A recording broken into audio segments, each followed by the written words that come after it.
Klasifikasi makhluk hidup. Submateri cara mengklasifikasi makhluk hidup. Kita ketahui bahwa banyak sekali makhluk hidup yang ada di dunia ini. Nah, untuk memudahkan mempelajarinya, maka kita mengelompokkan makhluk hidup tersebut ke dalam beberapa kelompok yang disebut dengan klasifikasi makhluk hidup. Klasifikasi diartikan sebagai pengelompokan, sehingga klasifikasi makhluk hidup adalah suatu cara mengelompokkan makhluk hidup berdasarkan kesamaan ciri yang dimiliki. Sedangkan tujuan dari klasifikasi makhluk hidup, seperti yang sudah dikatakan tadi, yaitu untuk memudahkan kita dalam mempelajari makhluk hidup. Adapun dasar klasifikasinya yaitu persamaan dan perbedaan ciri-ciri yang dimiliki oleh makhluk hidup tersebut. Semakin banyak persamaan yang dimiliki, maka akan semakin dekat kekerabatan makhluk hidup yang satu dengan yang lainnya. Ilmu yang mempelajari tentang klasifikasi makhluk hidup disebut dengan ilmu taksonomi. Pelopor ilmu taksonomi ini adalah seorang ilmuwan yang berasal dari Swedia yang bernama Carolus Linnaeus. Karena berkat jasanya tersebut, maka beliau dijuluki sebagai Bapak Taksonomi. Dalam sistem klasifikasi, makhluk hidup terbagi menjadi beberapa tingkatan atau yang disebut dengan takson.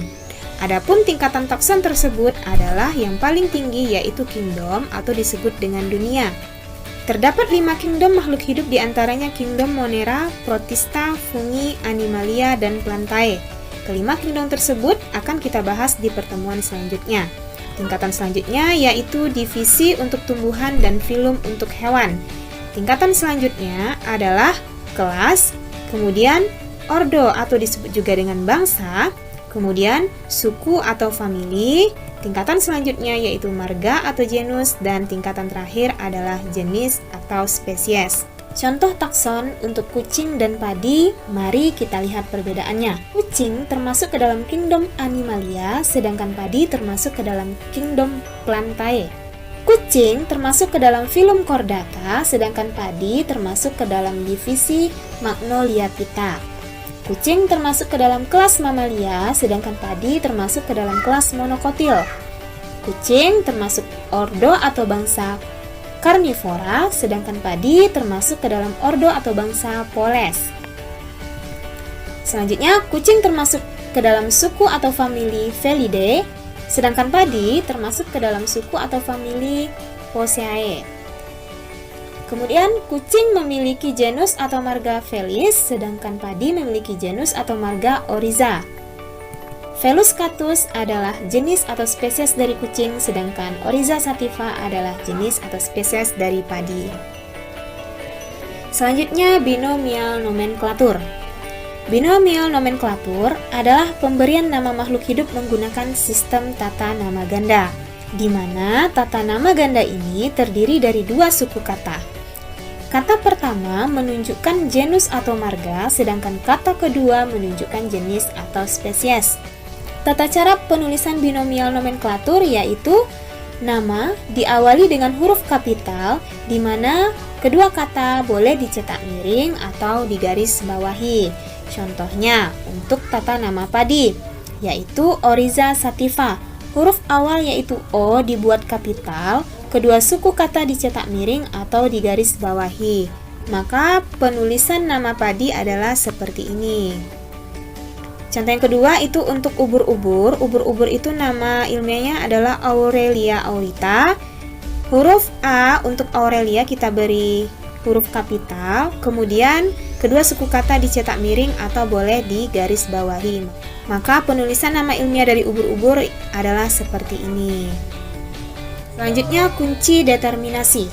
Kunci determinasi disebut juga dengan kunci dikotom yang digunakan untuk mengidentifikasi kelompok maupun jenis organisme. Berikut cara membaca kunci determinasi, yaitu perhatikan ciri-ciri makhluk hidup berikut. Misalnya, kita akan mengidentifikasi hewan A dan hewan B. Yang pertama yaitu hewan A. Kita lihat kunci nomor 1. Yang A bertulang belakang, yang B tidak bertulang belakang. Maka kita identifikasi apakah hewan A bertulang belakang atau tidak bertulang belakang. hewan A termasuk hewan bertulang belakang, maka kuncinya yaitu adalah 1A. Kita lihat 1A menunjukkan ke kunci nomor 2, maka kita lompat ke nomor 2. Selanjutnya kita identifikasi apakah hewan A termasuk tubuh yang selalu basah atau tubuh tidak selalu basah. Karena hewan A tinggal di air, maka tubuhnya akan selalu basah. Maka kunci yang kedua yaitu 2A. Kita lihat 2A menyuruh kita untuk lompat ke nomor 3. Kemudian kita identifikasi kembali, apakah hewan A termasuk kulit bersisik atau kulit tidak bersisik. Ternyata hewan A termasuk hewan dengan kulit bersisik. Maka kuncinya adalah 3A. Sehingga dapat kita simpulkan bahwa hewan A merupakan kelompok Pisces. Sehingga penulisan kunci determinasi adalah sebagai berikut: 1A, 2A, 3A, Pisces. Begitu juga untuk hewan B. Setelah diidentifikasi, maka didapatlah kunci determinasi untuk hewan B, 1A, 2B, 4B, 5A, di mana hewan B tergolong ke dalam kelompok Aves.